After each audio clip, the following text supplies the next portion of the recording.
نحمده ونستعينه ونستغفره ونعوذ بالله من شرور أنفسنا ومن سيئات أعمالنا من يهده الله فلا مضل له ومن يضلل فلا هادي له وأشهد أن لا إله إلا الله وحده لا شريك له وأشهد أن محمدا عبده ورسوله يا أيها الذين آمنوا اتقوا الله حق تقاته ولا تموتن إلا وأنتم مسلمون يا أيها الناس اتقوا ربكم الذي خلقكم من نفس واحدة وخلق منها زوجها وبث منهما رجالا كثيرا ونساء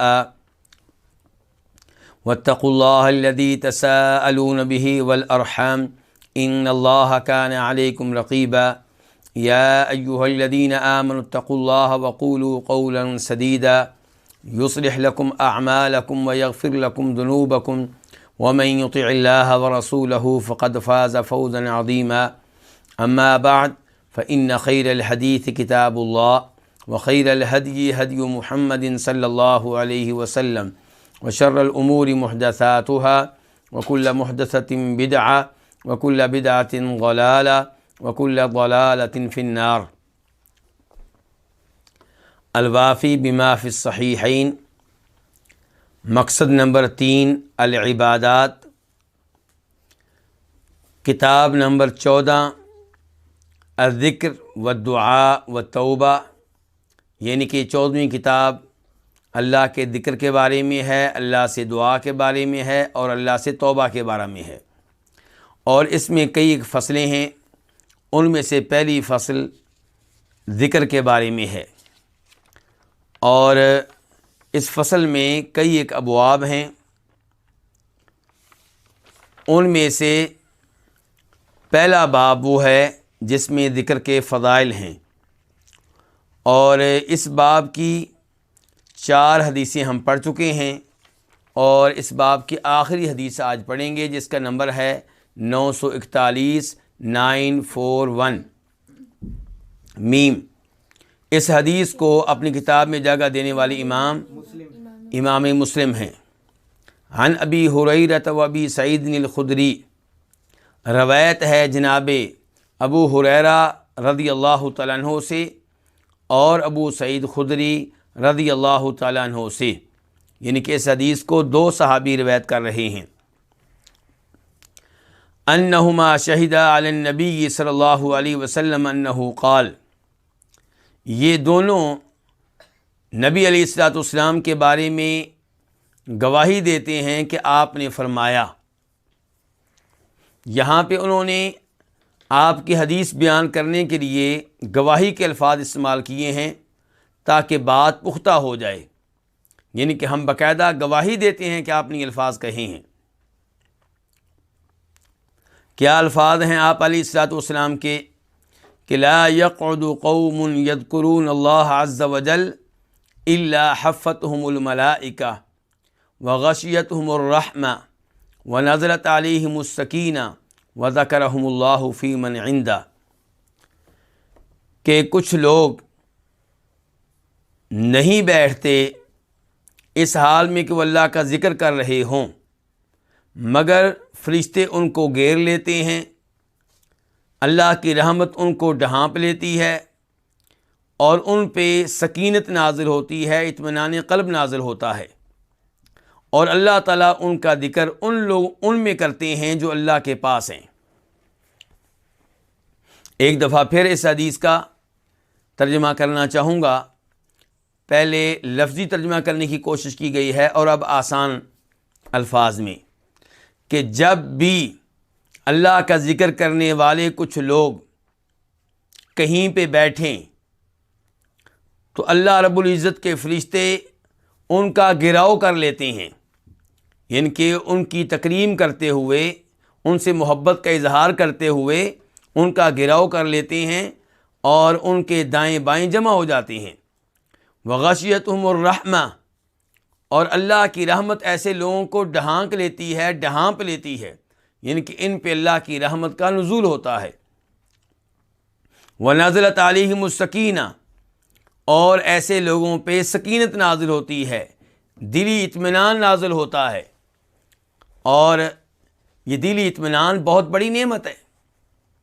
ہم سب جانتے ہیں کہ آج کل ایسے لوگ موجود ہیں جنہیں سکون نہیں ملتا، نیند نہیں آتی، سکون لینے کے لیے وہ سہارا لیتے ہیں نشے کا، شراب کا، یا رات کو سونے کے لیے انہیں نیند کی گولیاں کھانا پڑتی ہیں۔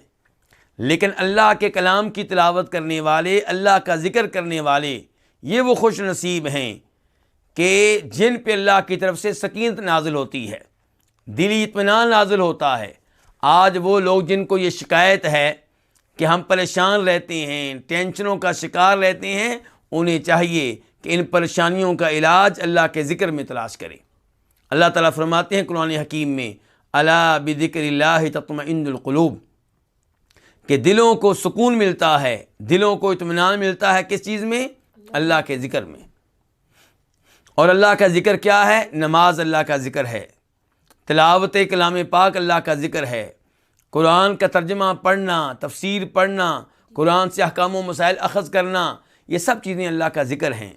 پھر سبحان اللہ کہنا، الحمدللہ کہنا، اللہ اکبر کہنا، نبی علیہ الصلوۃ والسلام کی سکھائی ہوئی دعائیں پڑھنا، اذکار پڑھنا، یہ سب اللہ کے ذکر کی کئی شکلیں اور صورتیں ہیں۔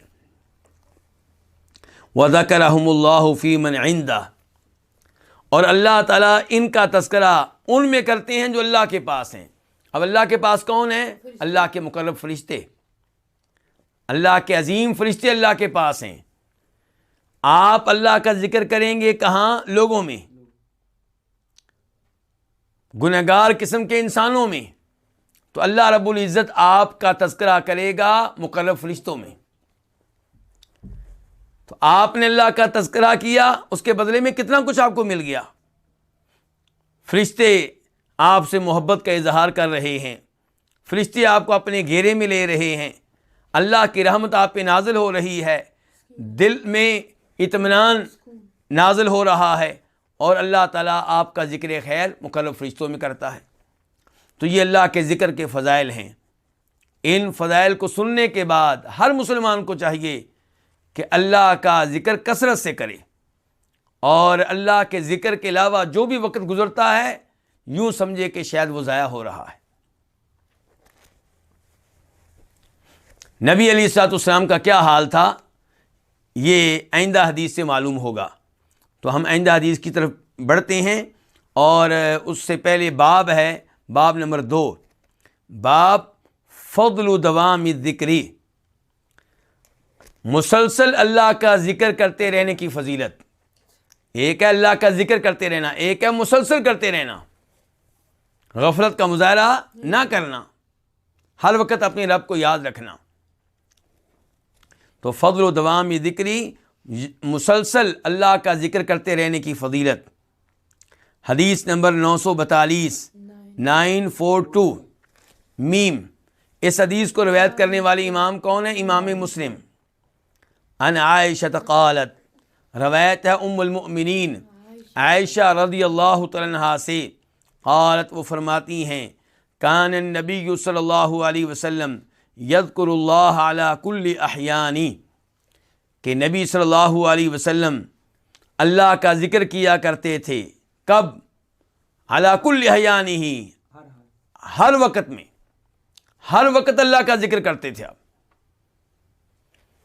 یعنی کہ دن کے ٹائم بھی اللہ کا ذکر، رات کے ٹائم بھی اللہ کا ذکر، تنہا بیٹھے ہیں تب بھی اللہ کا ذکر، لوگوں میں بیٹھے ہیں تب بھی اللہ کا ذکر، صبح و شام اللہ کا ذکر ہو رہا ہے۔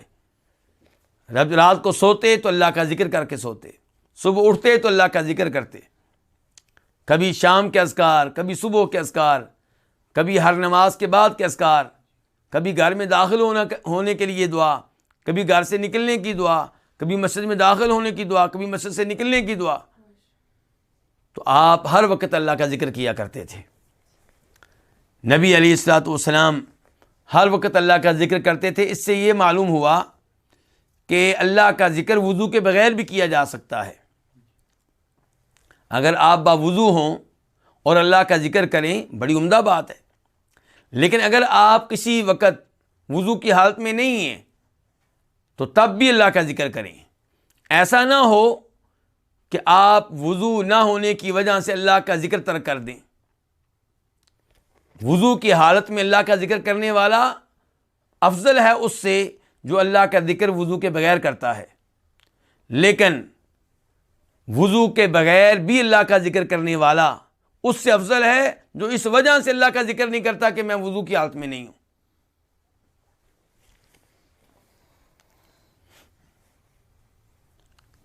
حدیث نمبر 943 943.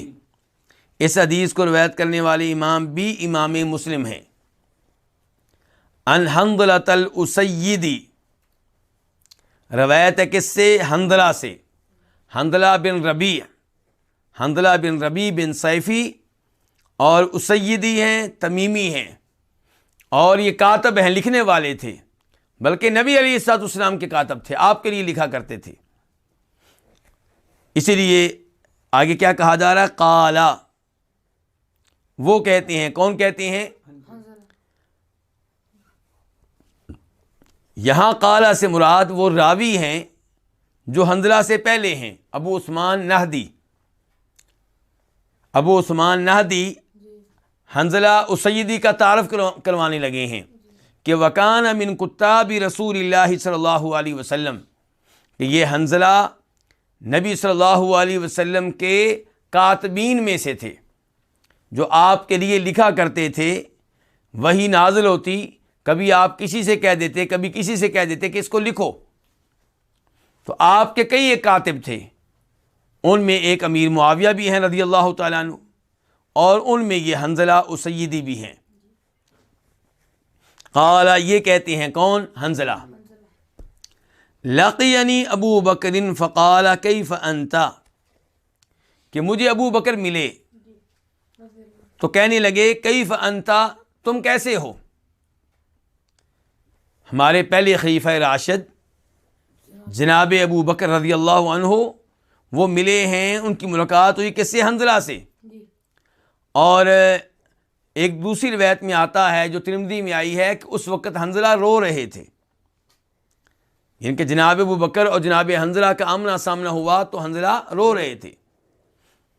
تو جناب ابو بکر نے کہا کیف انت، تمہارا کیا حال ہے، تمہاری کیا کیفیت ہے، تمہاری کیا صورتحال ہے؟ یا حنظلہ، تو اے حنظلہ. قال، وہ کہتے ہیں کون؟ حنظلہ. قلت، میں نے کہا نافق حنظلہ، حنظلہ تو منافق ہو گیا ہے.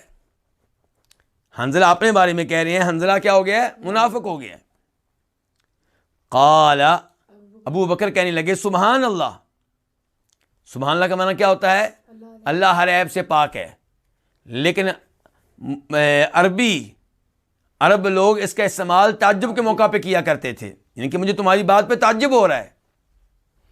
کتنی عجیب بات ہے کہ تم مسلمان ہو، کلمہ پڑھنے والے ہو، توحید کے اوپر ہو، نمازی ہو، اور آپ نے آپ کو منافق کہہ رہے ہو. تو جناب بکر نے کہا سبحان اللہ، ما تقول، تم کیا کہہ رہے ہو؟ قال، حنظلہ کہتے ہیں قلت، میں نے کہا نکون عند رسول اللہ صلی اللہ علیہ وسلم یذکرنا بالنار والجنہ حتی کأننا رأی عین.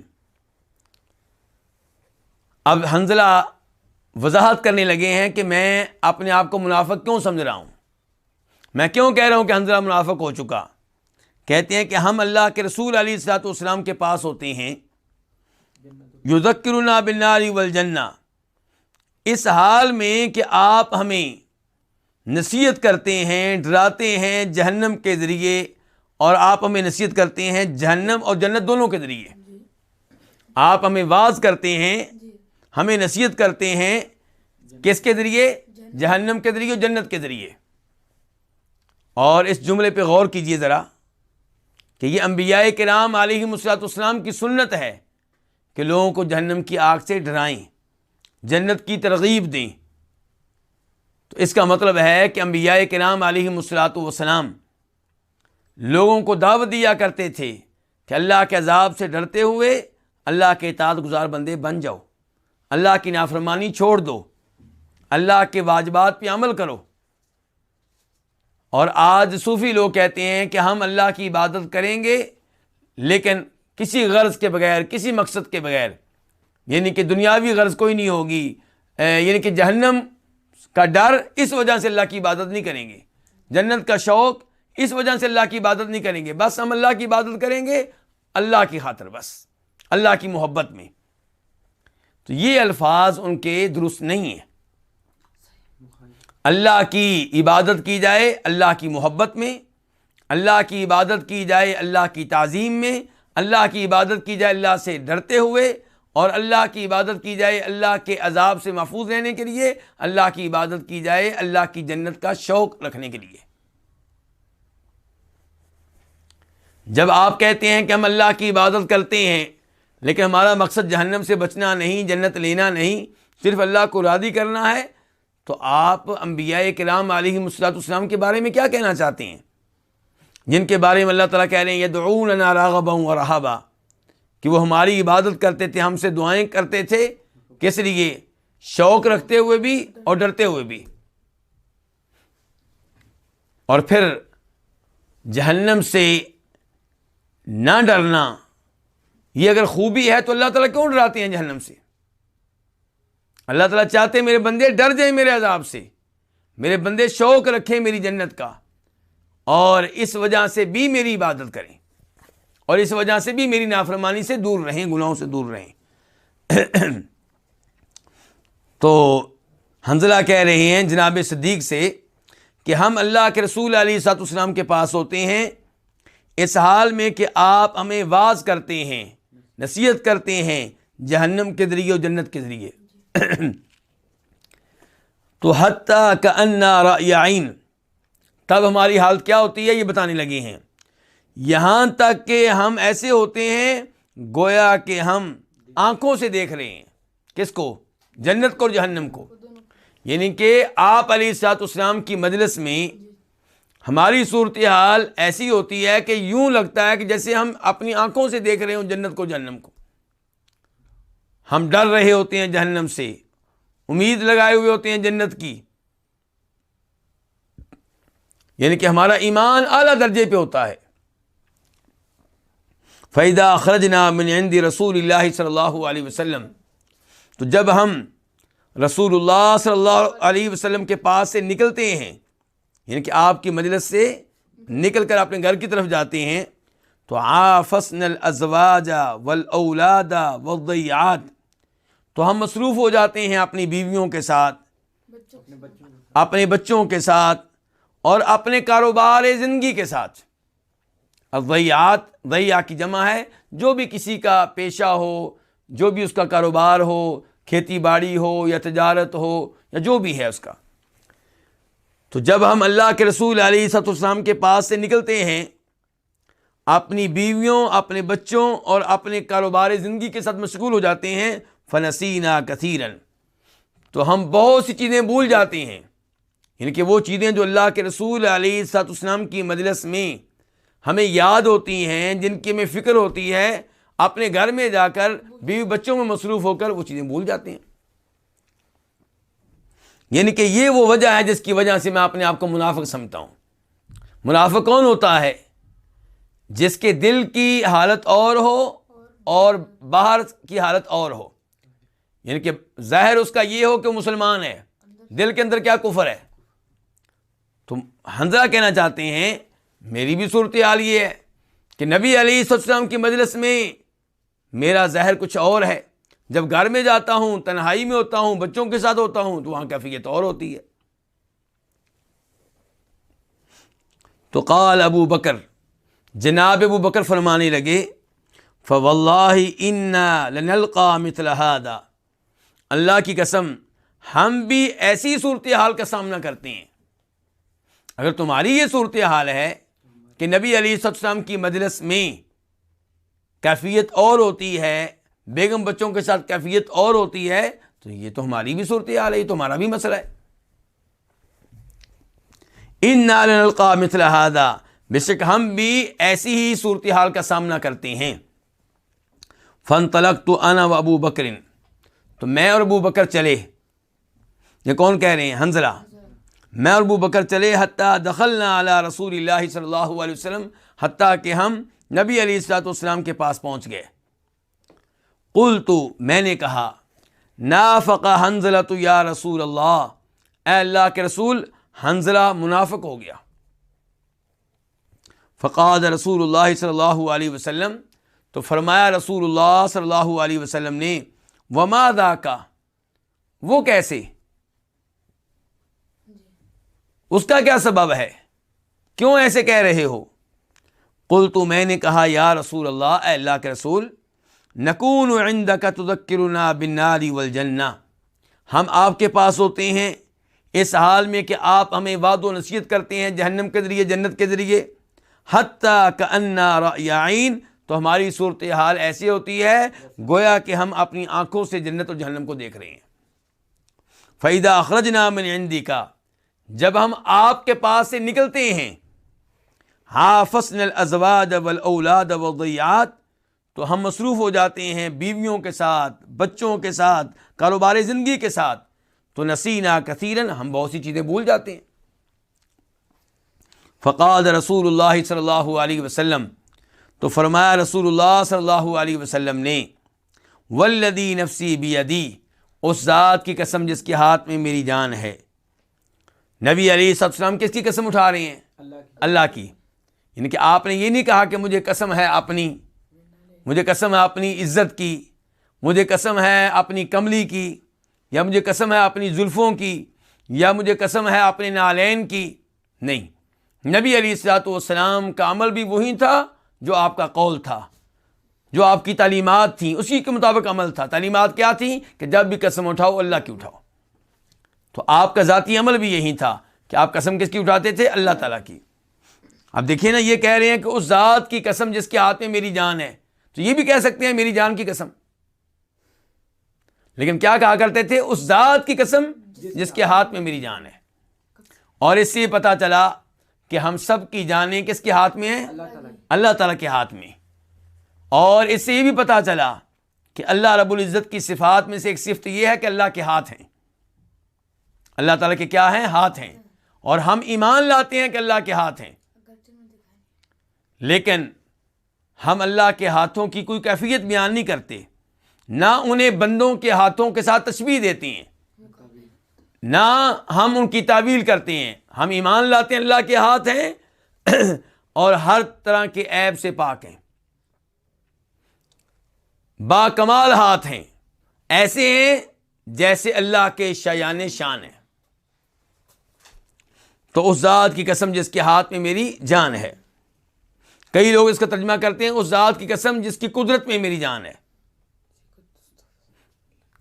تو قدرت کہنے والے اگر اللہ کے ہاتھ کو مانتے ہیں تو پھر اس میں کوئی حرج نہیں ہے، لیکن اگر ترجمہ آپ کرتے ہیں قدرت کے ساتھ اور آپ ہاتھ سے بچنا چاہتے ہیں تو پھر یہ تعویل ہے، پھر یہ کیا ہے؟ یہ تعویل ہے، پھر یہ غلط ہوگا.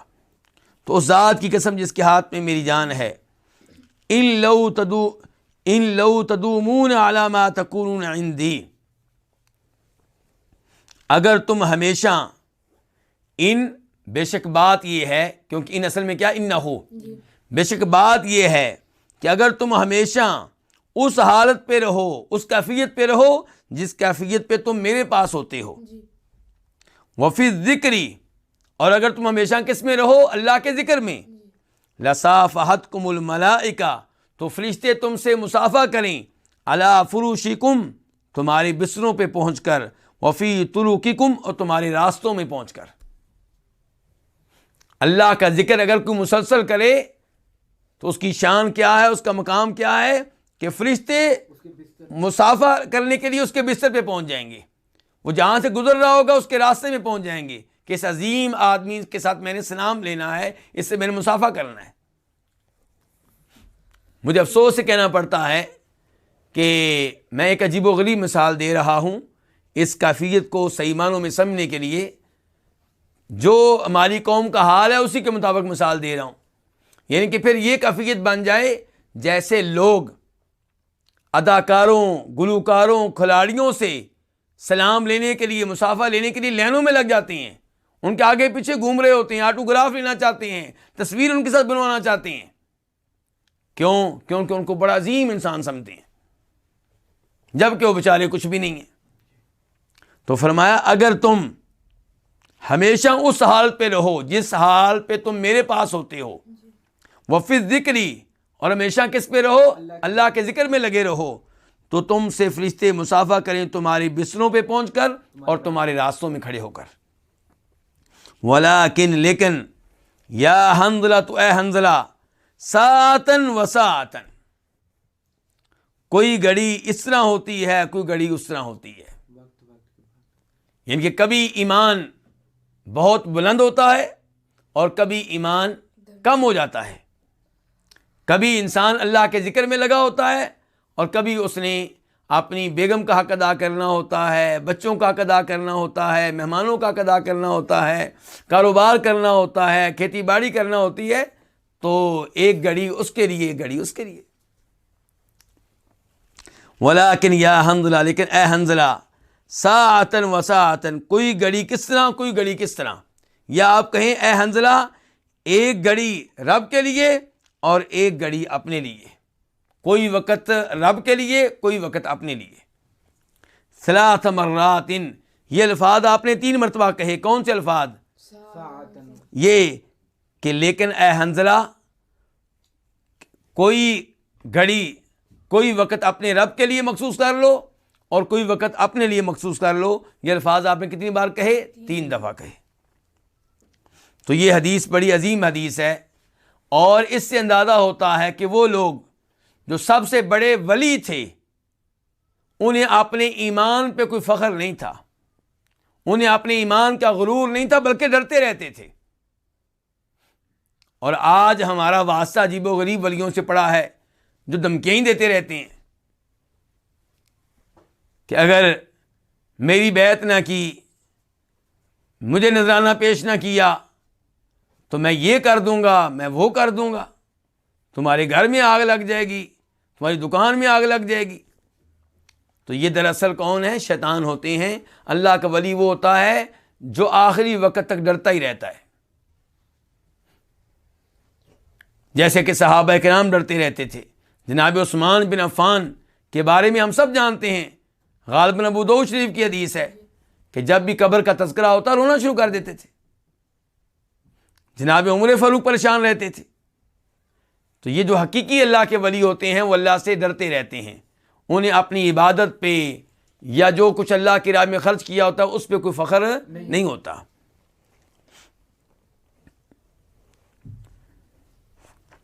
اور اس سے یہ پتہ چلا کہ وعظ و نصیحت میں جہنم کا تذکرہ، جنت کا تذکرہ کرتے رہنا چاہیے، اور یہ بھی پتہ چلا کہ اللہ کے نیک بندے جو ہیں وہ جنت اور جہنم کا تذکرہ سن کے متاثر ہوتے ہیں، ان کا اللہ پہ ایمان بڑھ جاتا ہے، ان کا شوق عبادت بڑھ جاتا ہے۔ اور جو کہیں کسی سے کہ تم کیا ہر وقت جنت جہنم کی باتیں کرتے رہتے ہو، اس کا مطلب یہ ہے کہ وہ نبی علیہ الصلوۃ والسلام اور صحابہ کرام کے طریقہ کار پہ نہیں ہے اس معاملے میں۔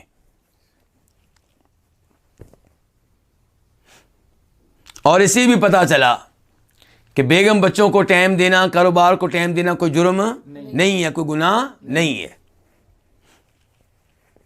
اور پھر آخر میں وہی بات کہ پتہ چلا کہ اللہ کا ذکر مسلسل کرتے رہنے کی کیا فضیلت ہے، کیا شان ہے، کیا مقام ہے۔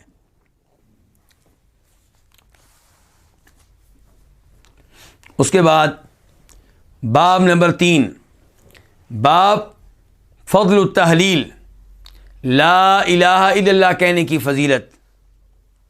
تحلیل سے مراد کیا ہے؟ لا الہ الا اللہ کہنا۔ تو لا الہ الا اللہ کہنے کی فضیلت، حدیث نمبر 944 944 قاف۔ اس حدیث کے بیان کرنے پہ اتفاق ہے امام بخاری کا اور امام مسلم کا۔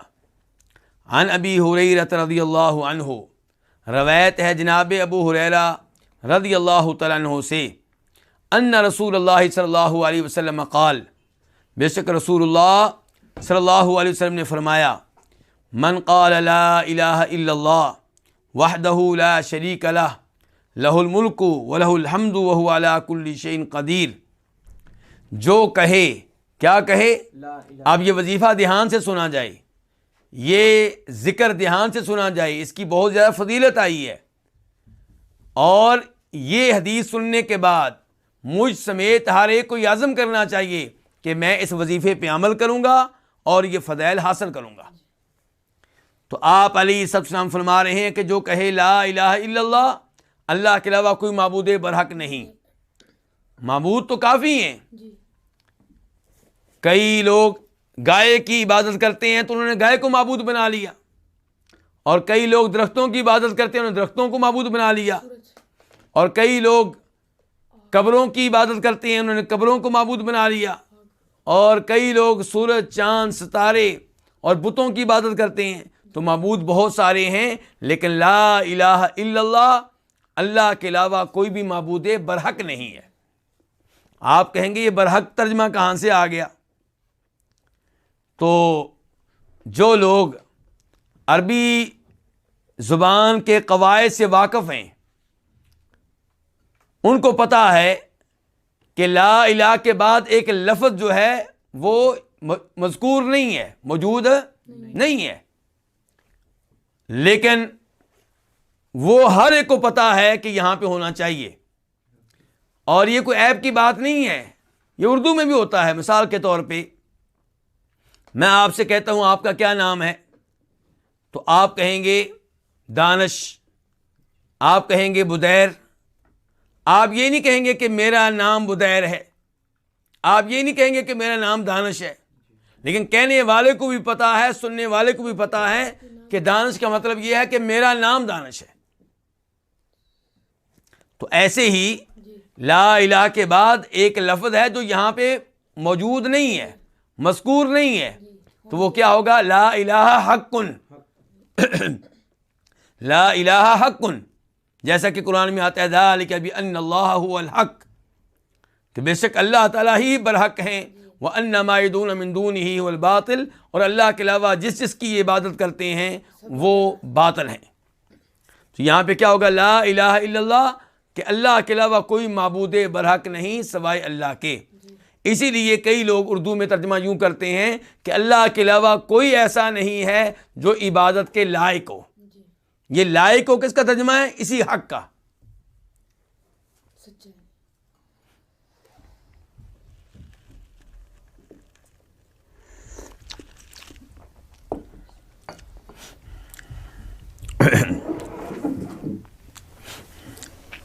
وحدہ، وہ کیا ہے؟ تنہا ہے. تو اللہ کے علاوہ کوئی معبود برحق نہیں. معبود ہیں لیکن وہ عبادت کے لائق نہیں ہیں. عیسائی عیسیٰ علیہ السلام کو معبود بنائے ہوئے ہیں، اور عیسیٰ علیہ السلام معزز ہیں، محترم ہیں، ہم ان کو نبی مانتے ہیں، لیکن عبادت کے لائق وہ بھی نہیں ہیں. اور کئی لوگ ہمارے نبی جناب محمد صلی اللہ علیہ وسلم کی عبادت کرتے ہیں، آپ سے دعائیں کرتے ہیں، آپ کو پکارتے ہیں، تو وہ آپ کو معبود بنائے ہوئے ہیں اور آپ بھی عبادت کے لائق نہیں ہیں. تو اللہ کے علاوہ کوئی معبود برحق نہیں. وحدہ، وہ تنہا ہے، لا شریک لہ، اس کا کوئی شریک نہیں ہے. کس چیز میں؟ عبادت میں، ربوبیت میں. لہ الملک، اسی کی بادشاہی ہے. یہاں پہ دیکھیے گا کہ عربی زبان میں ترتیب یوں ہوتی ہے الملک لہ، کہ بادشاہی اس کی ہے، لیکن یہاں پہ کیا کیا گیا؟ لہو کو پہلے لایا گیا ہے، الملک کو بعد میں کر دیا گیا ہے. تو اب معنی کیا ہو گیا؟ صرف اسی کی بادشاہی ہے، یعنی کہ حقیقی بادشاہ وہی ہے، اور یہ دنیاوی بادشاہ یہ کوئی بادشاہت نہیں ہے. یہ خاک بادشاہت ہے کہ انسان ڈرتا رہے کہ کب میرا سیکورٹی گارڈ مجھے مار دے گا، کب فوج تختہ الٹ دے گی، کب میرے خلاف بغاوت ہو جائے گی، کب میں ویسے فوت ہو جاؤں گا، کب میں ایسا بیمار ہو جاؤں گا کہ بادشاہت مجھ سے چھن جائے گی. تو حقیقی بادشاہت کس کی ہے؟ اللہ کی. لہ الملک، اسی کی بادشاہت ہے، وَلَهُ الْحَمْدُ، اور تمام تعریفیں اسی کے لیے ہیں. یعنی کہ دنیا میں جس قدر تعریف ہو رہی ہے اس کا حقدار صرف وہی ہے. اب آپ کہیں گے کہ کافر لوگ تو اللہ کی حمد نہیں بیان کرتے. وہ تو اللہ کی تعریفیں بیان نہیں کرتے، وہ تو ایک دوسرے کی تعریفیں کرتے ہیں۔ تو یاد رکھیے گا وہ تعریف حقیقت میں اللہ ہی کی ہے، وہ اللہ کی کرنا نہیں چاہتے، اس لیے ان کو اجر و ثواب نہیں ملے گا، اور وہ مسلمان بھی نہیں ہے کہ ان کو اجر و ثواب ملے۔ لیکن حقیقت میں وہ تعریف کس کی بنتی ہے؟ اللہ کی۔ کیوں؟ کیونکہ آپ اس کی تعریف کریں گے کس وجہ سے کہ اس کا قد لمبا ہے، تو لمبا قد کس نے دیا؟ اللہ نے۔ آپ اس کی تعریف کریں گے اس لیے کہ وہ ذہین ہے، اس کو ذہان کس نے دی؟ اللہ نے۔ آپ اس کی تعریف کریں گے اچھا سائنسدان ہے، تو اس کو یہ عقل کس نے دی؟ اللہ نے دی۔ تو آپ جس وجہ سے بھی تعریف کریں گے حقیقت میں وہ تعریف اللہ کی بنتی ہے، کیونکہ یہ خوبیاں دینے والا کون ہے؟ اللہ۔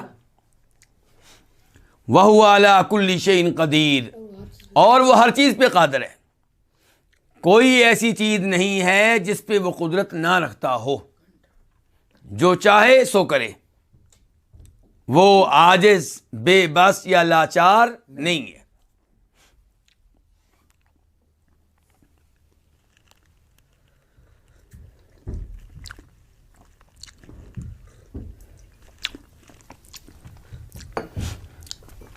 تو اب یہ وظیفہ کیا بنا، یہ ذکر کیا بنا؟ لا الہ الا اللہ وحدہ لا شریک لہ، لہ الملک ولہ الحمد وہو علی کل شیء قدیر۔ اچھا جی، اب یہ دعا پڑھیں گے تو کیا ہوگا، کیا ملے گا، کیا اس کی اہمیت ہے؟ تو آپ فرماتے ہیں من قالا، جو یہ دعا پڑھے، جو یہ ذکر پڑھے، فی یوم 100 مرہ، ایک دن میں 100 بار، چاہے ایک ہی وقت میں پڑھ لے، چاہے 50 مرتبہ صبح، 50 مرتبہ شام کو، یا ہر نماز کے بعد 20 مرتبہ پڑھ لے، جیسے آپ کی سہولت ہے۔ تو کانت لہو عدل 10 رقاب، تو یہ الفاظ، یہ وظیفہ اس کے لیے، کس کے لیے؟ جو پڑھے گا، اس کے لیے 10 غلاموں کے برابر ہوگا۔ کیا مطلب 10 غلاموں کے برابر ہوگا؟ یعنی کہ اس کو ثواب ایسے ملے گا گویا کہ اس نے 10 غلام اللہ کی راہ میں آزاد کر دیے، اور ایک غلام آزاد کرنا، اس کے اوپر بے پناہ اجر و ثواب ہے۔ آپ نے غلام آزاد کیا، آپ نے اس کے ہاتھوں کو آزاد کر دیا ہے، آپ نے اس کی آنکھوں کو آزاد کر دیا ہے، اس کے کانوں کو آزاد کر دیا، اس کے بالوں کو، ایک ایک عضو پہ آپ کو ثواب ملنا ہے۔ تو یہ 10 غلاموں کا ثواب ملے گا آپ کو اگر ایک دن میں 100 مرتبہ آپ یہ ذکر پڑھتے ہیں، یہ وظیفہ کرتے ہیں۔ وَكُتِبَتْ لَهُ 100 حسنہ، اور اس کے لیے 100 نیکیاں لکھ دی جائیں گی۔ وَمُحِيَّتْ عَنْهُ 100 سیئہ، اور اس کے 100 گناہ مٹا دیے جائیں گے، اس کی 100 برائیاں مٹا دی جائیں گی۔ وَكَانَتْ لَهُ حِرْزًا مِّنَ الشَّيْطَانِ، اور یہ وظیفہ، یہ الفاظ اس کو شیطان سے محفوظ رکھیں گے۔ یومہ ذالک، اس کے اس دن میں، حتیٰ یمسی، یہاں تک کہ شام کر لے۔ صبح اس نے یہ الفاظ پڑھے ہیں تو شام تک شیطان سے محفوظ رہے گا۔ آج لوگ شکوہ کرتے ہیں کہ ہماری بہن، ہمارا بھائی پریشان ہے۔ کیا پریشانی ہے جی؟ جنوں کا قبضہ ہے، جن تنگ کرتے ہیں، شیطان تنگ کرتے ہیں۔ تو بھئی ان شیطانوں سے بچنے کے لیے آپ پہلے سے فکر کریں، اذکار کا اہتمام کریں۔ دیکھیں کتنی عظیم دعا ہے، کتنا ثواب ہے اس کا، اور ساتھ یہ خوشخبری بھی ہے کہ یہ پڑھنے والا شیطان سے محفوظ رہے گا۔ وَلَمْ يَأْتِ أَحَدٌ بِأَفْضَلَ مِمَّا جَاءَ بِهِ، اور کوئی اس سے افضل چیز نہیں لا سکے گا جس چیز کو یہ لے کر آیا ہے، یعنی کہ اس کے عمل سے افضل عمل کسی کا نہیں ہوگا، اس کے عمل سے افضل عمل کسی کا نہیں ہوگا، یعنی کہ اسی کا عمل سب سے عظیم ہوگا۔ وَلَمْ يَأْتِ أَحَدٌ بِأَفْضَلَ مِمَّا جَاءَ بِهِ، اور کوئی اس سے افضل عمل نہیں لا سکے گا. کس سے افضل؟ جس عمل کو یہ لے کر آیا ہے، جو عمل اس نے کیا ہے. الا احد، سوائے اس شخص کے، عامل اکثر من ذالک، جو اس سے بھی زیادہ عمل کرے. کیا مطلب؟ اس نے یہ وظیفہ کتنی بار کیا ہے؟ 100 بار. تو اب اس سے کوئی آگے نہیں نکل سکتا سوائے اس کے جو یہ وظیفہ اس سے بھی زیادہ پڑھ لے. کوئی 200 مرتبہ پڑھ لیتا ہے، کوئی 300 مرتبہ پڑھ لیتا ہے، تو یقیناً وہ تو اس سے آگے نکل جائے گا، ورنہ کوئی اس سے آگے نکل نہیں سکے گا. ایک معنی اس کا یہ بنتا ہے. دوسرا معنی یہ بنتا ہے کہ اس سے افضل عمل کسی کا نہیں ہوگا سوائے اس کے جو اس سے بھی زیادہ اعمال کر لے. وہ اعمال یعنی کہ اس ذکر کی شکل میں بھی ہو سکتے ہیں، دیگر نیک اعمال بھی ہو سکتے ہیں.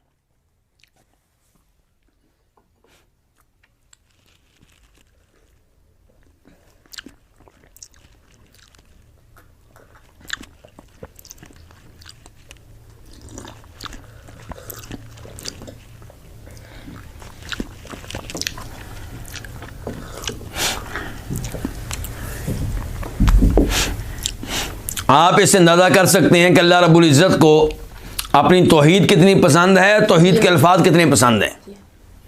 تو اس ذکر میں، وظیفے میں، کیونکہ اللہ کی توحید کا تذکرہ ہے، اللہ کی حمد و ثنا کا تذکرہ ہے، اللہ کی بادشاہت کا تذکرہ ہے، اللہ کی قدرت کا تذکرہ ہے، تو یہ الفاظ اللہ کو اتنے پسند ہیں کہ ان الفاظ پہ اللہ اس قدر اجر و ثواب دے رہا ہے.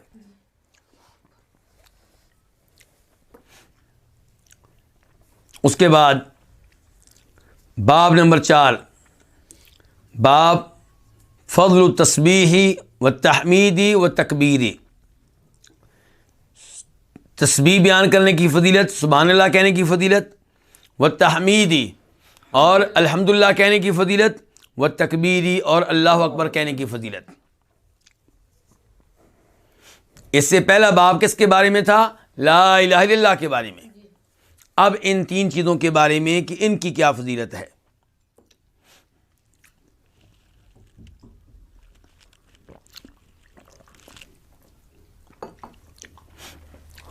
حدیث نمبر 945، 945 قاف.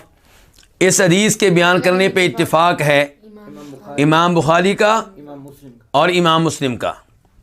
عن ابی ہریرہ رضی اللہ عنہ، روایت ہے جناب ابو ہریرہ رضی اللہ تعالیٰ عنہ سے، ان رسول اللہ صلی اللہ علیہ وسلم قال، بے شک رسول اللہ صلی اللہ علیہ وسلم نے فرمایا، من قال سبحان اللہ وبحمدہ فی یوم 100 مرہ حطت خطایاہ وان کانت مثل زبد البحر. جو کہے سبحان اللہ وبحمدہ ایک دن میں 100 بار، جو ایک دن میں 100 بار کیا کہے سبحان اللہ وبحمدہ، حطت خطایاہ، اس کے گناہ مٹا دیے جائیں گے اگرچہ سمندر کی جاگ جتنے ہوں. سمندر کی جاگ جتنے گناہ ہوں تب بھی مٹا دیے جائیں گے. لیکن کون سے گناہ مٹائے جائیں گے؟ پہلے نمبر پہ یہ وضاحت کہ وہ گناہ جن کا تعلق صرف اللہ کی ذات سے ہے. باقی رہے وہ گناہ جن کا تعلق بندوں سے ہے تو وہ تب تک معاف نہیں ہوں گے جب تک کہ آپ ان بندوں سے معافی نہیں لیں گے. اگر آپ نے کسی کے پلاٹ پہ قبضہ کیا ہے، زمین پہ قبضہ کیا ہے، جائیداد پہ قبضہ کیا ہوا ہے، کسی نے آپ کو قرض دیا تھا، نیکی کی تھی، آپ وہ واپس نہیں کر رہے، کسی کی آپ نے غیبت کی ہے، کسی کو آپ نے گالیاں دی ہیں، کسی کی آپ نے لوگوں کے سامنے بےعزتی کی ہے، کسی کو آپ نے تھپڑ مارا ہے، تو یہ چیزیں ایسے اذکار سے معاف نہیں ہوتی. اس بندے کو راضی کرنا ضروری ہے، اس سے معافی لینا ضروری ہے. دوسرے نمبر پہ ایسے وظائف اور اذکار سے کبیرہ گناہ تب معاف ہوں گے جب آپ توبہ کر لیں گے. اگر آپ یہ وظیفہ بھی کرتے ہیں، ساتھ ساتھ آپ سودی ملازمت کر رہے ہیں، سود آپ لے رہے ہیں، تو پھر آپ یہ سوچیں کہ میرا یہ گناہ معاف ہو جائے گا، تو ایسی بات نہیں ہے. سود والا گناہ تب معاف ہوگا جب آپ چھوڑ دیں گے توبہ کر لیں گے پھر یہ ذکر بھی کام آئے گا۔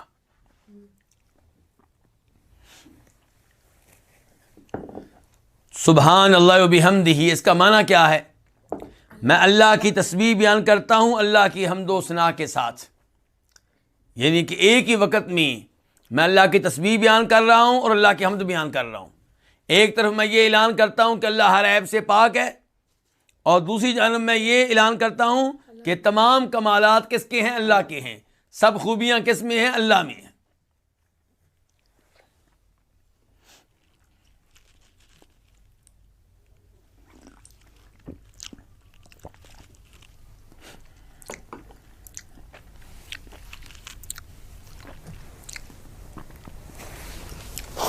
اس کے بعد حدیث نمبر 946 946 قاف، اس حدیث کے بیان کرنے پہ بھی اتفاق ہے امام بخاری کا اور امام مسلم کا۔ عن ابی ہریرہ رضی اللہ عنہ قال، روایت ہے جناب ابو ہریرہ رضی اللہ تعالیٰ عنہ سے، قال وہ کہتے ہیں، قال النبی صلی اللہ علیہ وسلم، فرمایا کس نے؟ نبی صلی اللہ علیہ وسلم نے، کلمتان حبیبتان الی الرحمن، دو کلمے ہیں، اور کلمے سے مراد یہاں پہ ہیں دو جملے، یعنی کہ دو جملے، دو ایسے جملے ہیں حبیبتان الی الرحمن جو رحمان کو بہت پیارے لگتے ہیں، جن سے رحمان کو محبت ہے، خفیفتان علی اللسان جو زبان پہ ہلکے ہیں، ثقیلتان فی المیزان جو ترازو میں بھاری ہوں گے، سبحان اللہ و بحمدہ سبحان اللہ العظیم۔ بڑی عظیم حدیث ہے، اور یہ صحیح بخاری کی آخری حدیث بھی ہے۔ اسی لیے دینی اداروں میں جب سال کا اختتام ہوتا ہے تو تقریب منعقد کی جاتی ہے، جس تقریب میں کسی بڑے عالم دین کو بلایا جاتا ہے اور وہ آخری حدیث پہ درس دیتے ہیں۔ تو یہ بڑی عظیم حدیث ہے، علماء کرام نے اس کا بہت اہتمام کیا ہے، اور آپ دیکھیں کہ اس میں ذکر بھی بتایا جا رہا ہے اور عقیدہ بھی دیا جا رہا ہے۔ عقیدہ کیا ہے؟ نمبر 1 کہ حبیبتان الرحمن، یہ دونوں جملے اللہ کو بہت محبوب ہیں، رحمان کو محبوب ہیں، تو پتہ چلا کہ اللہ تعالیٰ کئی چیزوں سے محبت کرتے ہیں۔ اللہ کی صفات میں سے ایک صفت کیا ہے؟ کہ اللہ محبت کرنے والے ہیں، اور اللہ نے اس کا تذکرہ قرآن میں بھی کیا ہے، ان اللہ یحب التوابین ویحب المتطہرین۔ اللہ محبت کرتا ہے کن سے؟ توبہ کرنے والوں سے۔ اللہ محبت کرتا ہے کن سے؟ پاک رہنے والوں سے، جو نجاست سے دور رہیں، پلیت چیزوں سے دور رہیں۔ تو یہ چیزیں جن سے اللہ محبت کرتا ہے، انہیں آپ اختیار کریں تاکہ اللہ کی محبت آپ بھی حاصل کر لیں۔ تو جب آپ وہ الفاظ پڑھیں گے جن سے اللہ کو محبت ہے، تو آپ اللہ کی محبت کو حاصل کر لیں گے، اللہ کے محبوب بندے آپ بھی بن جائیں گے۔ تو اللہ تعالیٰ محبت کرتے ہیں اور ہم اللہ کی صفت کو مانتے ہیں، یہاں پہ بھی ہم تعویل نہیں کریں گے، ورنہ ایسے لوگ موجود ہیں، افسوس سے کہنا پڑتا ہے، جو کہتے ہیں محبت سے مراد کیا ہے جی؟ کہ اللہ انعام کرتا ہے، اللہ ثواب دیتا ہے۔ یعنی کہ جب کہا جاتا ہے کہ اللہ تعالیٰ توبہ کرنے والوں سے محبت کرتا ہے، کہتے ہیں محبت سے مراد کیا ہے جی؟ اللہ ان کو اجر و ثواب دیتا ہے، اللہ ان پہ احسان کرتا ہے، اللہ ان کو انعام دیتا ہے۔ محبت کے لفظ سے بچنا چاہتے ہیں، اللہ کے لیے لفظ محبت کو ثابت نہیں کرنا چاہتے، جبکہ ہمارا ایمان ہے کہ اللہ محبت کرتا ہے، اور اللہ کی محبت ہر عیب سے، کمزوری سے پاک ہے۔ انسان کی محبت میں کمزوریاں ہیں، اس سے محبت کرنے لگ جاتا ہے جس سے محبت نہیں کرنی چاہیے، کہتا ہے جی دل کے ہاتھوں مجبور ہوں۔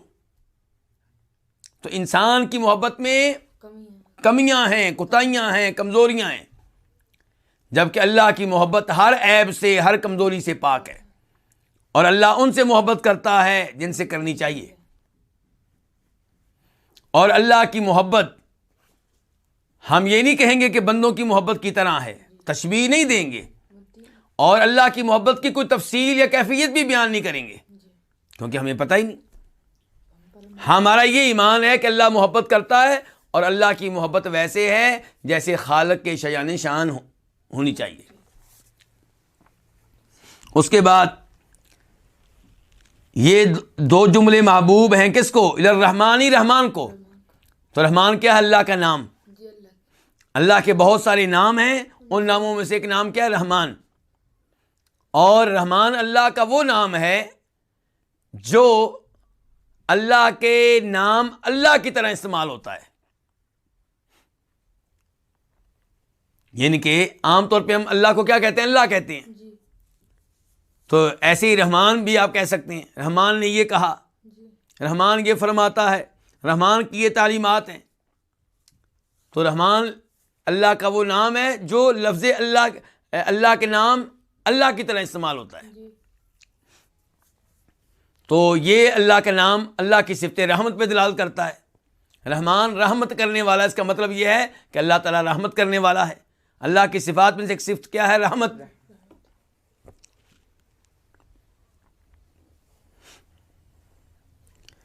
خفیفتان علی اللسان، یہ دونوں جملے زبان پہ کیا ہیں؟ ہلکے ہیں۔ یہ کہتے ہوئے زور نہیں لگتا، مشکل پیش نہیں آتی۔ سبحان اللہ و بحمدہ، سبحان اللہ العظیم، کوئی بھی کہہ سکتا ہے۔ کہتے ہوئے کسی مشقت کا سامنا نہیں کرنا پڑے گا آپ کو، پھر بھی آپ نہیں کہتے، یہ آپ کی بدقسمتی ہے۔ اس کا مطلب یہ ہے کہ آپ اللہ کی توفیق سے محروم ہیں۔ پھر تو آپ کو اللہ سے رجوع کرنا چاہیے، اللہ سے رابطہ کرنا چاہیے کہ یا اللہ میرے اوپر کرم فرما تاکہ میں بھی تیرا ذکر کر سکوں۔ یا اللہ دنیا ذکر تیرا کر رہی ہے اور لوگ کامیابی حاصل کر رہے ہیں، اور میں کہاں پھنسا ہوا ہوں، تیرے ذکر سے محروم ہوں، تیری نمازوں سے دور ہوں، یا اللہ میرے اوپر کرم کر، میری مدد کر۔ اسی لیے نبی علیہ الصلوۃ والسلام نے جناب معاذ بن جبل سے کہا تھا کہ معاذ مجھے تم سے محبت ہے، میں تمہیں یہ نصیحت کرتا ہوں، وصیت کرتا ہوں کہ اللہ سے یہ دعا کیا کرو ہر نماز کے بعد، ربی اعنی علی ذکرک و شکرک و حسن عبادتک، کہ یا اللہ میری مدد کر تاکہ میں تیرا ذکر کر سکوں۔ اللہ کا ذکر کرنے کے لیے بھی ہم اللہ کی مدد کے محتاج ہیں۔ اب اللہ کی مدد کیسے ملے گی؟ اللہ سے دعائیں کریں، اللہ کو منائیں، اللہ کے سامنے روئیں۔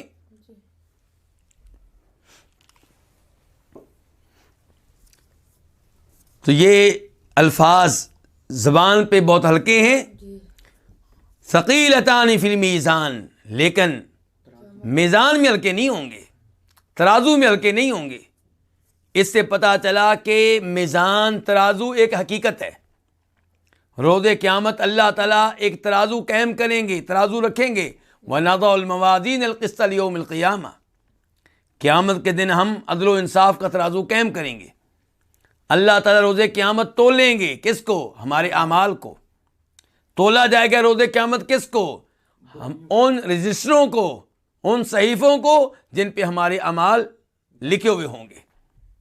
روز قیامت تولا جائے گا کئی دفعہ صاحب عمل کو، انسان کو۔ تو ترازو حقیقی چیز ہے، یہ کوئی خیالی چیز نہیں ہے۔ افسوس سے کہنا پڑتا ہے کہ لوگ اس کی بھی تعویل کرتے ہیں۔ میں کہاں کہاں یہ بات کروں کہ اس کی بھی تعویل ہوتی ہے، اس کی بھی تعویل ہوتی ہے۔ شیطان نے ہمیں تعویل کے راستے پہ لگا دیا ہے۔ اللہ ایک چیز بیان کرتے ہیں اور یہ لوگ کہتے ہیں آگے سے نہیں جی اس سے مراد یہ ہے، اس سے مراد یہ ہے۔ اب کہتے ہیں ترازو سے مراد کوئی حقیقی چیز نہیں ہے، ترازو سے مراد ہے انصاف۔ ہم کہتے ہیں ترازو بھی حقیقت ہے اور اس ترازو کے ذریعے انصاف بھی ملے گا۔ ترازو ہے باقاعدہ، اس کے دو پلڑے ہوں گے، دو پلڑوں کا تذکرہ آتا ہے حدیث میں۔ تو اس لیے ترازو کیا ہے؟ ایک حقیقت ہے، یہ کوئی خیالی چیز نہیں ہے۔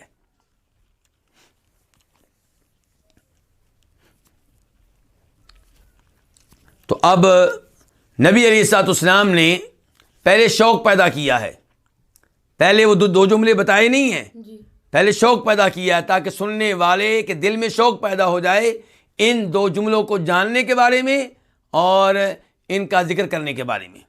تو آپ نے کیا کہا ہے کہ دو جملے ہیں جو رحمان کو بہت محبوب ہیں، زبان پہ بہت ہلکے ہیں، ترازو میں بہت بھاری ہوں گے، وہ کیا ہیں؟ سبحان اللہ و بحمدہ، سبحان اللہ العظیم، کہ میں اللہ کی تسبیح بیان کرتا ہوں اللہ کی حمد و ثنا کے ساتھ.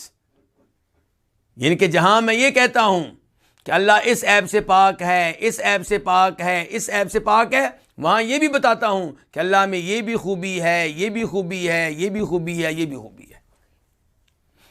تو تسبیح کیا ہے؟ مثال کے طور پہ اللہ کا کوئی شریک نہیں ہے، اللہ کی کوئی بیوی نہیں ہے، اللہ کا کوئی والد نہیں ہے، اللہ کا کوئی بیٹا نہیں ہے، اللہ کو نیند نہیں آتی، اللہ کو اونگ نہیں آتی، اللہ بے بس نہیں ہے. یہ کیا ہو رہی ہے؟ تسبیح. اور حمد کیا ہے؟ اللہ ہر چیز پہ قادر، اللہ ہر چیز کا علم رکھنے والا، اللہ ہر آواز کو سننے والا، اللہ ہر ایک کو دیکھنے والا، کوئی بھی اللہ کے کنٹرول سے باہر نہیں ہے. سبحان اللہ العظیم، میں اللہ کی تسبیح بیان کرتا ہوں. کون سا اللہ؟ العظیم، جو عظمتوں والا ہے، جو بہت بڑا ہے.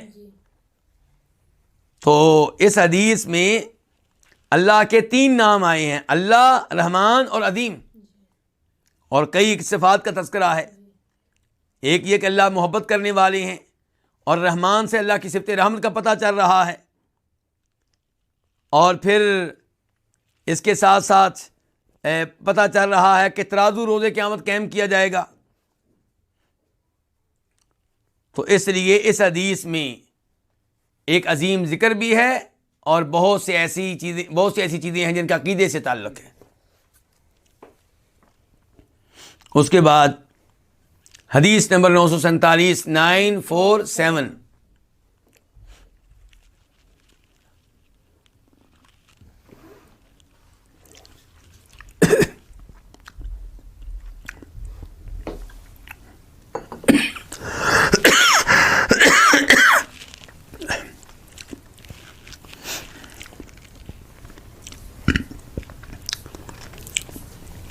حدیث نمبر 947 میم.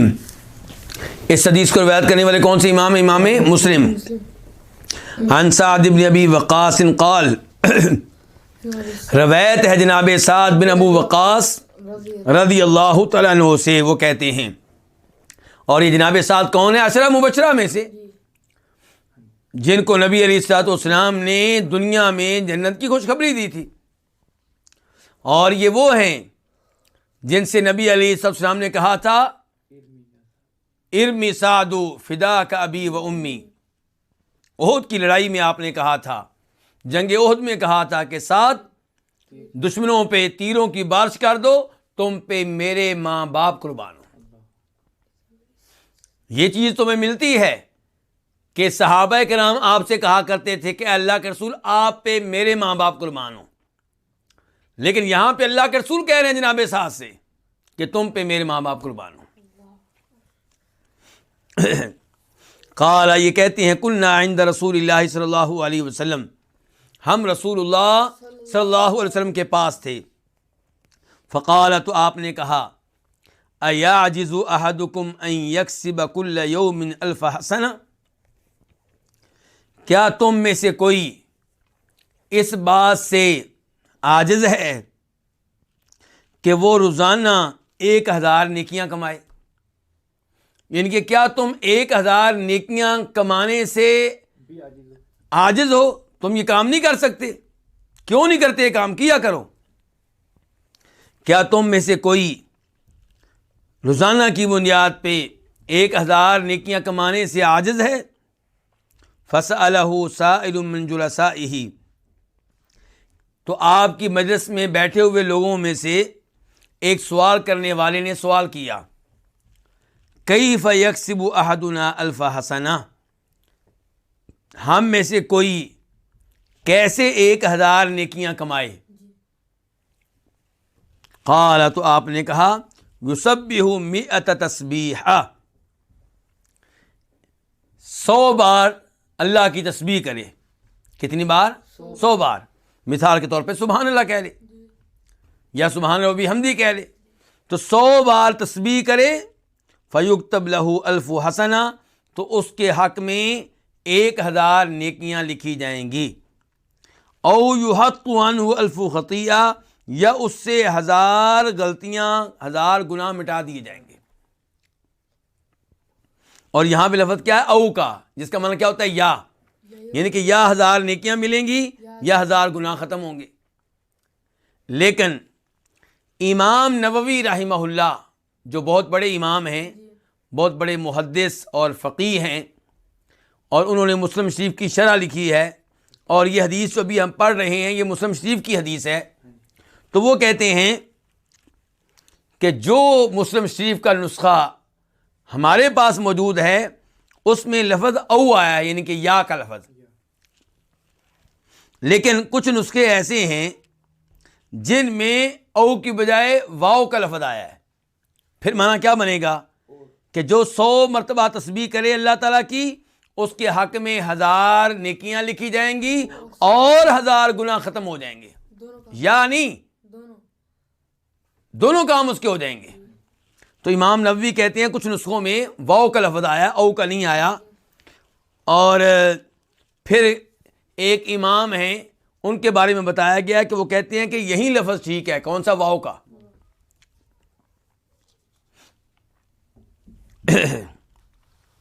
تو اب نتیجہ کیا نکلا کہ اگر انسان 100 دفعہ اللہ کی تسبیح بیان کرے تو اس کے حق میں 1000 نیکیاں لکھی جائیں گی اور اس کے 1000 گناہ ختم کر دیے جائیں گے، مٹا دیے جائیں گے.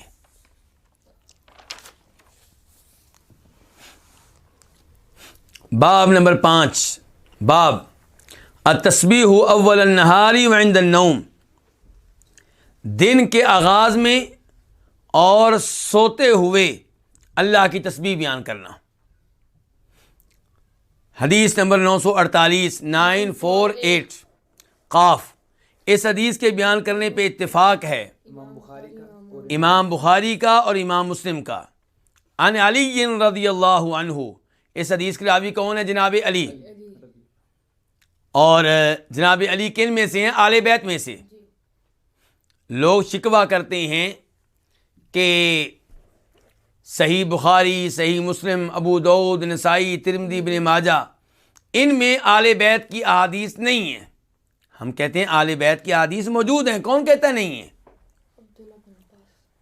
پہلے نمبر پہ تم لوگوں نے آل بیت کو محدود کر دیا ہے، ورنہ امہات المؤمنین آپ کی بیویاں آل بیت میں سے ہیں. آپ علیہ السلام کے مسلمان چچا اور چچاؤں کے مسلمان اولاد آل بیت میں سے ہیں. اور پھر جناب حسن و حسین، جناب فاطمہ، جناب علی، یہ بھی آل بیت میں سے ہیں. تو ان کی جب آپ احادیث دیکھیں گے تو بہت ساری احادیث ہیں. اور اگر ہم ان آل بیت کی طرف دیکھیں جن کو تم آل بیت مانتے ہو،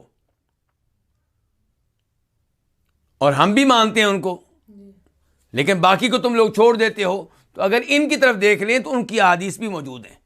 تو یہ جناب علی ہیں. اب آپ دیکھیں کہ جناب علی کی احادیث بخاری مسلم میں جناب عثمان، جناب عمر، جناب ابوبکر سے بڑھ کر ہیں. تو جناب علی سے روایت ہے ان فاطمہ رضی اللہ عنہا اشتکت ما تلقى من الرحا مما تطحن. جناب علی بتا رہے ہیں کہ فاطمہ رضی اللہ عنہا نے شکایت کی. کس چیز کی شکایت کی؟ اس کی جس کا وہ سامنا کر رہی تھی چکی کی وجہ سے. چکی کی وجہ سے جب چکی پہ وہ آٹا پیستی تھیں تو جس مشقت کا ان کو سامنا تھا، جس مشکل کا ان کو سامنا تھا، اس کی انہوں نے شکایت کی. کس سے؟ جناب علی سے، اپنے خاوند سے. تو اشتکت، جناب فاطمہ نے کیا کیا؟ شکایت کی. کس چیز کی شکایت کی؟ ما تلقى من الرحا، اس مشقت کی، اس شدت کی جس کا وہ سامنا کر رہی تھی چکی میں سے. مما تطحن، اس وجہ سے کہ وہ چکی کو پیسا کرتی تھی، اس میں آٹا پیسا کرتی تھی. فبلغها، تو ان تک یہ بات پہنچی. کن تک؟ جناب فاطمہ تک.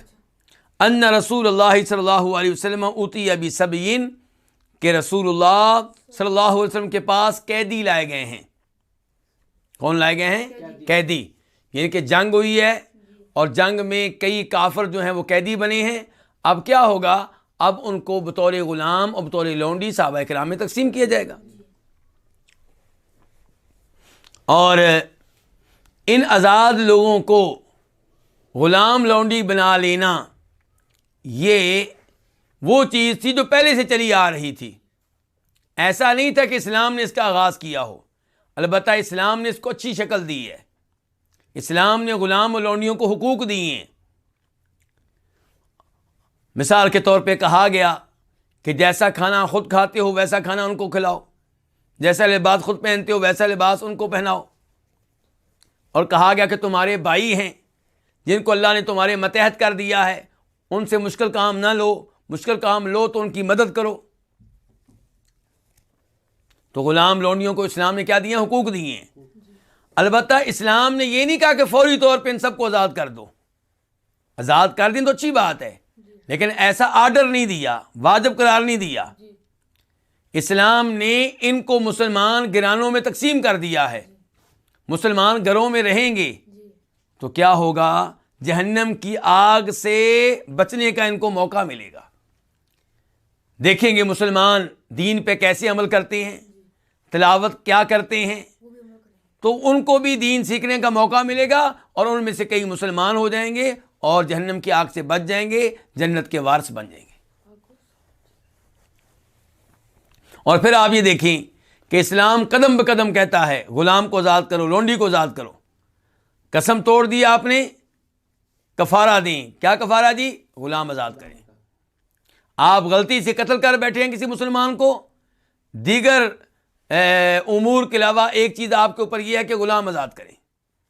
آپ زہار کر بیٹھے ہیں، اپنی بیگم کو ماں کہہ بیٹھے ہیں، تو آپ کیا کریں جی؟ کفارہ ادا کریں۔ کیا جی؟ غلام آزاد کریں۔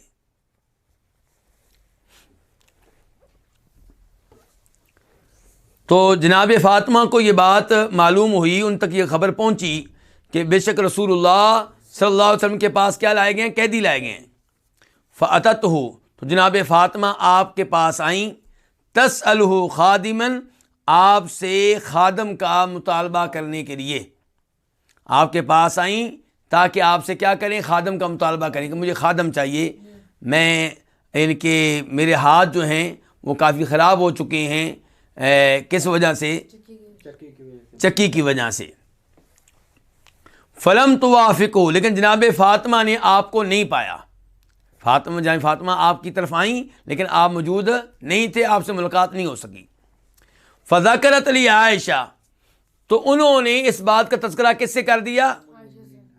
عائشہ سے۔ یہ کون بتا رہے ہیں؟ جناب علی بتا رہے ہیں۔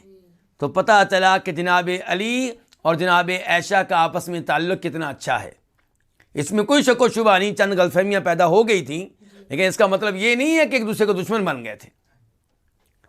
جناب علی خود بتا رہے ہیں کہ جناب فاطمہ نے اس امر کا تذکرہ کیسے کیا؟ جناب عائشہ سے۔ اور پھر یہ دیکھیں کہ جناب فاطمہ نے جناب عائشہ سے تذکرہ کیوں کیا؟ اس لیے کہ جناب عائشہ پہ جناب فاطمہ کو اعتماد تھا، آپس میں اچھا تعلق تھا۔ اور ایک اور چیز آپ نوٹ کریں کہ وہ حدیث جس میں آتا ہے کہ جناب فاطمہ آخری ایام میں نبی علیہ الصلوۃ والسلام کے پاس آئیں، آپ نے سرگوشی کی، جناب فاطمہ نے رونا شروع کر دیا، پھر آپ نے سرگوشی کی، جناب فاطمہ مسکرانے لگیں، تو یہ حدیث کس نے بیان کی؟ جناب عائشہ نے بیان کی ہے۔ یعنی کہ آل بیت کی شان اور ان کا مقام کنہوں نے بیان کیا ہے؟ جناب عائشہ وغیرہ نے بیان کیا ہے۔ اس کا مطلب یہ ہے کہ ایک دوسرے کے دشمن نہیں تھے۔ فجاء النبی صلی اللہ علیہ وسلم، جناب علی کہتے ہیں کہ نبی علیہ الصلوۃ والسلام آئے، فذکرت ذلک عائشۃ لہ، تو جناب عائشہ نے اس امر کا تذکرہ آپ سے کیا کہ فاطمہ آئی تھیں اور ان کو نہایت مشقت کا سامنا کرنا پڑ رہا ہے چکی پیسنے کی وجہ سے، اور وہ چاہتی ہیں کہ ان کو خادم مل جائے۔ فَأَتَانَا، جناب علی کہتے ہیں تو نبی علیہ الصلوۃ والسلام ہمارے پاس آئے، کب؟ وقد دخلنا مضاجعنا، آپ ہمارے پاس آئے جب کہ ہم اپنے بستروں میں داخل ہو چکے تھے. فذهبنا لنقوم، تو ہم کھڑے ہونے لگے. ہم کیونکہ آپ تشریف لائے ہیں تو ہم کھڑے ہونے لگے، بستروں سے اٹھنے لگے. فقال، تو آپ نے کہا علی مکانکما، تم دونوں اپنی اپنی جگہ پہ رہو، بستر میں جہاں جہاں موجود ہو وہیں پہ رہو. حتی وجدت برد قدمیہ علی صدری، یہاں پہ ایک لفظ مسلم شریف میں آیا ہے، اس حدیث میں موجود نہیں ہے، میں وہ ذکر کرنا چاہوں گا کہ جناب علی کہتے ہیں فقعد بیننا، کہ آپ آ کر ہمارے درمیان بیٹھ گئے. یعنی کہ ایک طرف جناب علی، ایک طرف جناب فاطمہ، درمیان میں کون بیٹھ گئے؟ نبی علیہ الصلوۃ والسلام. حتی وجدت برد قدمیہ علی صدری، یہاں تک کہ میں نے آپ کے قدموں کی ٹھنڈک اپنے سینے پہ محسوس کی. فقال، تو آپ نے کہا الا ادلکما علی خیر مما سألتما، کیا میں تمہاری رہنمائی اس چیز کی طرف نہ کروں جو اس سے افضل اور بہتر ہے جس کا تم دونوں نے مطالبہ کیا ہے. تم دونوں کا مطالبہ کیا ہے کہ ہمیں خادم مل جائے. تو یہ مطالبہ دونوں کا تھا یا جناب فاطمہ کا تھا؟ جناب فاطمہ کا تھا، لیکن جناب فاطمہ یہ مطالبہ جناب علی کی رضامندی سے لے کر آئی تھی. دونوں کی پہلے آپس میں میٹنگ ہوئی تھی، مشورہ ہوا تھا. تو اس لیے آپ نے کہا کہ جو چیز تم مانگ رہے ہو کیا میں تمہیں اس سے افضل اور بہتر چیز نہ بتا دوں؟ اذا اخذتما مضاجعکما، جب تم اپنے بستروں میں آ جاؤ، جب تم اپنے بستر پکڑ لو، اپنے بستروں میں آ جاؤ. فکبر اللہ 34، تو 34 مرتبہ اللہ اکبر کہو، 34 مرتبہ اللہ کی کبریائی کا اعلان کرو. وحمد 33، اور 33 مرتبہ اللہ کی حمد بیان کرو، الحمدللہ کہو. وسبح 33، اور 33 مرتبہ سبحان اللہ کہو. فإن ذلك خیر لکما مما سألتما، یقیناً یہ بہتر ہے اس سے، یہ تمہارے لیے اس سے بہتر ہے جس کا تم نے مطالبہ کیا ہے، جس کا تم نے سوال کیا ہے. اس کا اس سے کیا تعلق ہے؟ یعنی کہ چاہیے تھا خادم تو آپ نے اذکار بتا دیے. مراد یہ ہے کہ روز قیامت تمہیں پتہ چلے گا کہ خادم کے بدلے میں جو تمہیں میں ذکر دے کر جا رہا ہوں، یہ ذکر کرتے رہو، یہ تمہارے لیے خادم رکھنے سے کہیں بہتر و کہیں افضل ہے. یعنی کہ جناب فاطمہ پہلے کی طرح اپنے ہاتھ سے آٹا خود گندم پیسیں گی، خود ہی آٹا بنائیں گی اور محنت کریں گی، ساتھ اللہ کا ذکر کریں گی، ان کا مقام و مرتبہ مزید بلند ہوگا. اور اس حدیث سے یہ بھی پتہ چلا کہ عورت گھر کے کام کرے گی، خاوند کی خدمت کرے گی، اور آٹا گوندنا، کھانا بنانا یہ کس کی ذمہ داری ہے؟ عورت کی ذمہ داری ہے. یہاں پہ نبی علیہ الصلوۃ والسلام نے جناب علی سے یہ نہیں کہا کہ تم یہ خدمت فاطمہ سے کیوں لے رہے ہو، اتنا مشکل کام ان سے کیوں کروا رہے ہو. تو پتہ چلا کہ گھر کے یہ کام کرنا، خاوند کی خدمت کرنا، یہ عورت کی ذمہ داری ہے.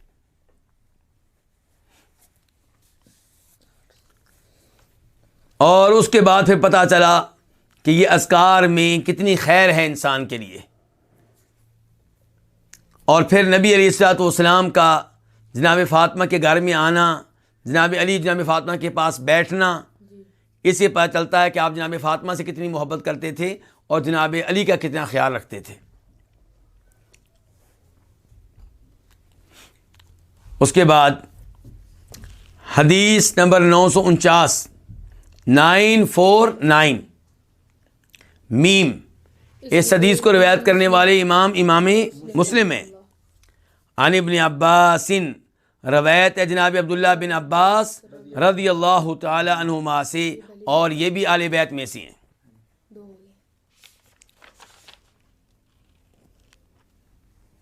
اور آج جو ہم نے حدیث پڑھی تھی 942، وہ بھی جناب عائشہ ہیں، وہ بھی آل بیت میں سے. تو جناب عبداللہ بن عباس سے روایت ہے ان جویریہ، وہ کس سے روایت کرتے ہیں؟ جویریہ بنت حارث الخزاعیہ سے، اور یہ کون ہے؟ ام المؤمنین، مومنوں کی ماں، نبی علیہ السلام کی وائف۔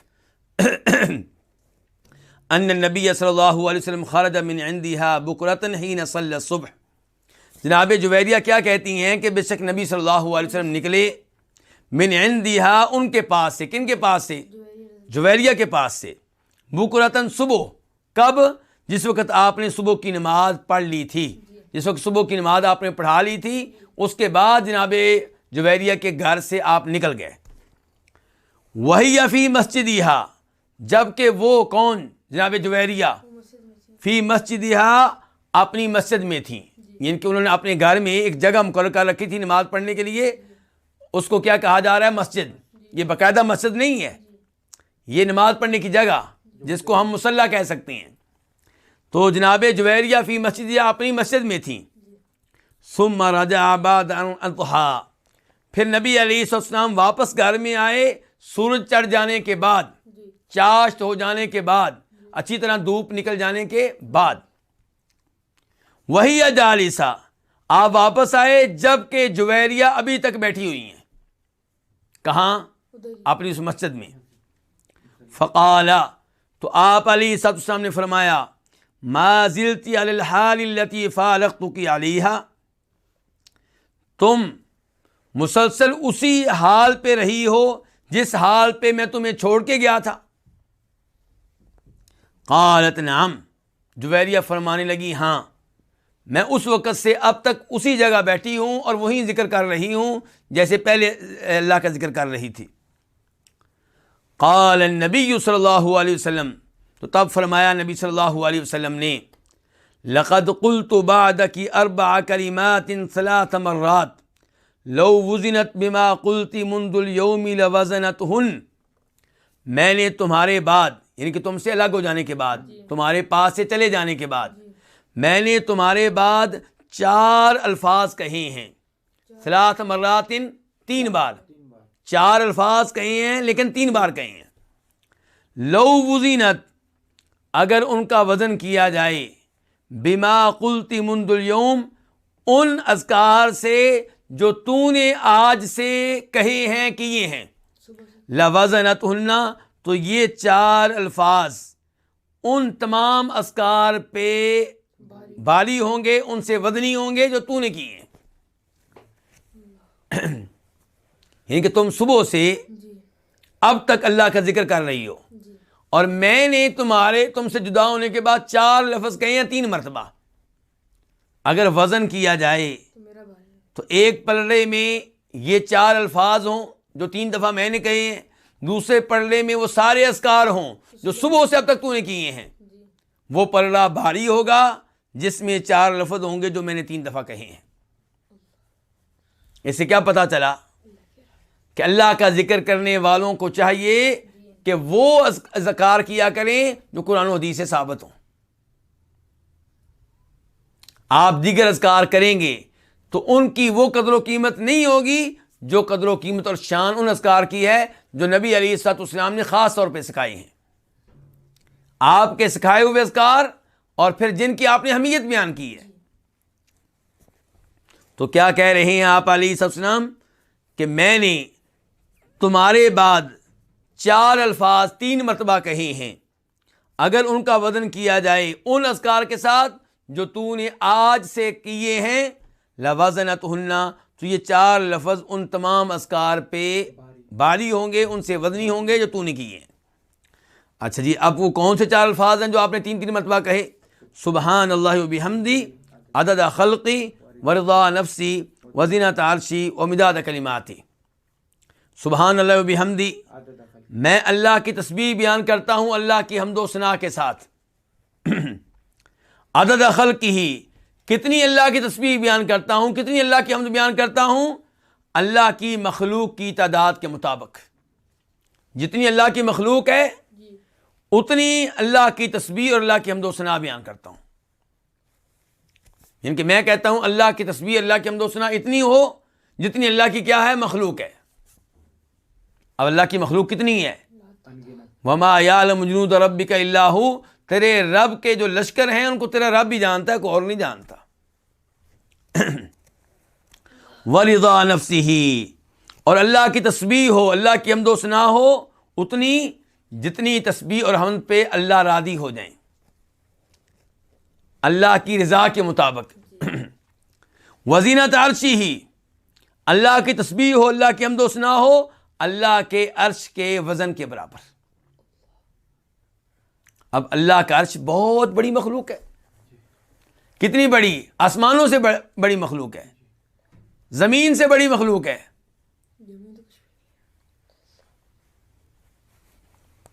وَمِدَادَ كَلِمَاتِهِ، اور اللہ کی تسبیح ہو، اللہ کی حمد و ثنا ہو اللہ کے کلمات کی سیاہی کے برابر۔ یعنی کہ اللہ کا کلام کتنا ہے، اللہ کے کلمات کتنے ہیں، تو ختم ہی نہیں ہوتے۔ قُلْ لَوْ كَانَ الْبَحْرُ مِدَادًا لِكَلِمَاتِ رَبِّي لَنَفِدَ الْبَحْرُ قَبْلَ أَن تَنفَدَ كَلِمَاتُ رَبِّي وَلَوْ جِئْنَا بِمِثْلِهِ مَدَدًا۔ اللہ تعالیٰ کہہ رہے ہیں تمہارے رب کے کلمات اتنے ہیں، تمہارے رب کے الفاظ اتنے ہیں کہ اگر سمندر کا جتنا پانی ہے سارے کا سارا سیاہی بن جائے اور اتنا پانی مزید ہو وہ بھی کیا بن جائے، سیاہی بن جائے، اور اس سارے پانی سے اللہ کے کلمات لکھے جائیں، اللہ کے الفاظ لکھے جائیں، یہ سیاہی ختم ہو جائے گی، اللہ کے الفاظ ختم نہیں ہوں گے۔ تو آپ فرما رہے دعا کیا سکھائی آپ نے؟ سبحان اللہ بحمدی، اللہ کی تسبیح اور اللہ کی حمد و ثنا کتنی؟ اللہ کی مخلوق کی تعداد کے برابر، اور اتنی جس پہ اللہ راضی ہو جائیں، اور اللہ کے عرش کے وزن کے برابر، اور اللہ کے کلمات کی سیاہی کے برابر۔ یہ وہ عظیم الفاظ ہیں جو آپ علیہ السلام نے کہے ہیں 3 مرتبہ، اور آپ جناب جویریہ سے کہہ رہے ہیں کہ جویریہ جتنا ذکر تو نے صبح سے اب تک کیا ہے وہ ایک طرف، اور میں نے یہ 4 الفاظ 3 مرتبہ کہے ہیں یہ ایک طرف، میرے یہ الفاظ تمہارے اذکار پہ کیا ہوں گے؟ باری ہوں گے۔ تو ایسے اذکار کا زیادہ اہتمام کرنا چاہیے جن کی فضیلت نبی علیہ السلام نے اس انداز سے بیان کی ہے۔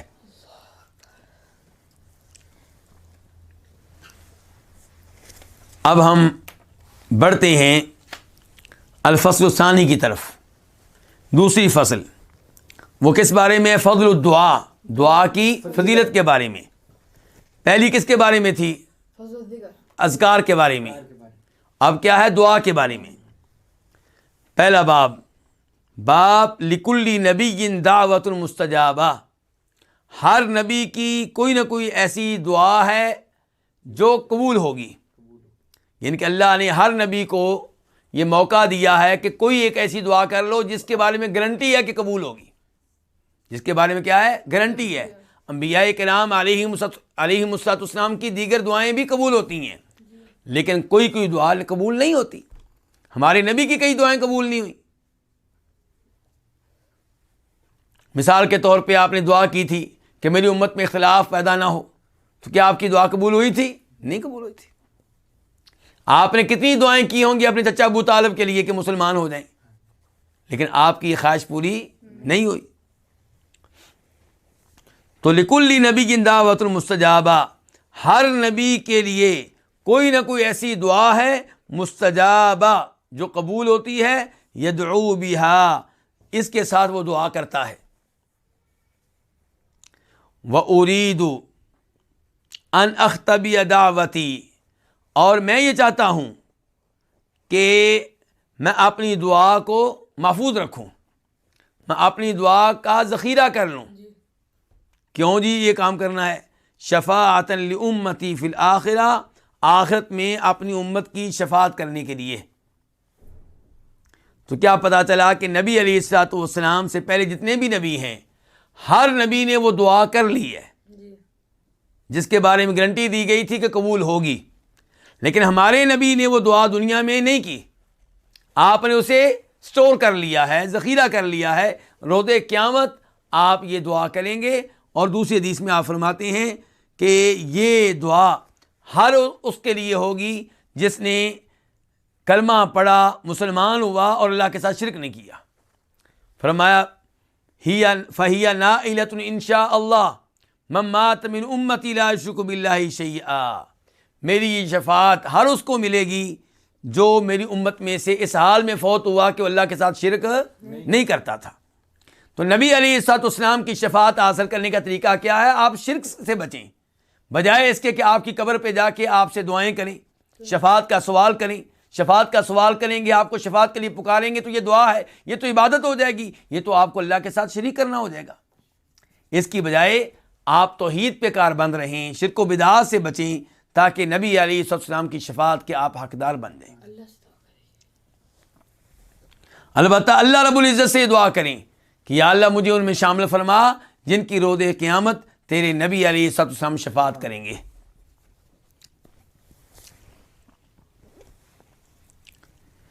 اس کے بعد یہ حدیث قدر اس میں تفصیل ہے، اس لیے آج کے درس کا یہیں پہ اختتام کرتے ہیں، کیونکہ یہ حدیث مکمل نہیں ہو سکے گی اور میں آپ کو مزید لیٹ نہیں کرنا چاہتا۔ اللہ رب العزت آپ کے وقت میں برکتیں ڈالے، آپ کے رزق میں برکتیں ڈالے، آپ لوگوں کی اولاد میں برکتیں ڈالے، آپ لوگوں کے امور آسان فرمائے، ہم سب کو اللہ تعالیٰ رزق حلال دے، دنیا آخرت کی رسوائیوں سے محفوظ رکھے، دنیا آخرت میں عزت سے سرفراز فرمائے، ہم سب کی اولاد کو اللہ تعالیٰ نیک بنائے، انہیں قرآن کا حافظ بنائے، انہیں دین کا عالم بنائے۔ جن کے پاس اولاد نہیں ہے اللہ سے دعا کرتے ہیں کہ اللہ تعالیٰ انہیں اولاد کی نعمت دے اور انہیں اللہ تعالیٰ نیک اولاد دے، ایسی اولاد نہ دے جو عذاب بن جائے۔ اور جو بیمار ہیں ان کے لیے دعا کرتے ہیں اللہ ان سب کو شفا دے، ان سب کو اللہ تعالیٰ عافیت دے، اور اللہ تعالیٰ ہمیں درس حدیث لیتے رہنے کی، دیتے رہنے کی مسلسل توفیق دیتا رہے، اور ہماری نیتیں اللہ تعالیٰ خالص کر دے، اور اللہ تعالیٰ ہمیں جب موت دے تو اس وقت بھی ہم طالب علم ہوں، قرآن پڑھ رہے ہوں، آپ علیہ السلام کی احادیث پڑھ رہے ہوں، اور یہ سارا علم روز قیامت ہمارے کام آئے اور ہمارے خلاف وبال نہ بنے۔ وآخر دعوانا ان الحمد للہ رب العالمین۔